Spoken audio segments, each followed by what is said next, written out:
ఈ రోజు సూర్యాపేట మండలంలో ఎండ్లపల్లి సెక్టార్ పరిధిలో లాల్ తాండా గ్రామంలో మహిళా అభివృద్ధి శిశు సంక్షేమ శాఖ ఆధ్వర్యంలో 1వ తేదీ నుండి 7వ తేదీ వరకు పౌష్టికాహార వారోత్సవాల కార్యక్రమంలో భాగంగా ఈ రోజు హనుమంత తాండా జగ్రామ్ తాండా అంగన్వాడీ సెంటర్లో పోషణ అభియాన్ వేడుకలు జరుపుకున్నారు. ఈ కార్యక్రమంలో అంగన్వాడీ లాల్ తాండా టీచర్ బీబీ మాట్లాడుతూ పుట్టిన శిశువు నుండి 5 సంవత్సరాల బిడ్డల వరకు పోషణ ముఖ్యమని, వారి ఎదుగుదలకు పోషణ గురించి తల్లిదండ్రులు తెలుసుకోవాలన్నారు. ఈ కార్యక్రమంలో హనుమాన్ తాండా టీచర్ ధనమ్మ మరియు జగ్రామ్ తాండా టీచర్ చంద్రకళ, గర్భిణీలు పార్వతి, నిఖిత, స్వప్న, ప్రియాంక మరియు బాలింతలు నాగమణి, మహేశ్వరి, స్వాతి, మౌనిక తదితరులు పాల్గొన్నారు. చెప్పు ఇప్పుడు మునగాకు తినాలి, ప్రతి ఒక్కరు పప్పులో వేసుకోవాలి, పచ్చడి చేసుకోవాలి.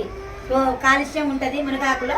తప్పకుండా మీరందరూ పప్పులో వేసుకొని పచ్చడి చేసుకొని పాలు తాగండి. రోజుకప్పటి పాలు, మంచి గోంగూర ఐరన్ ఉంటుంది. బెల్లం తినండి. మంచిగా పోషకాలు ఉన్న ఆహారం తింటే మనకు జబ్బులు రావు. మంచిగా రొట్టెలు కూడా వేసుకోవచ్చు, జొన్న రొట్టెలు కూడా వేసుకోవచ్చు.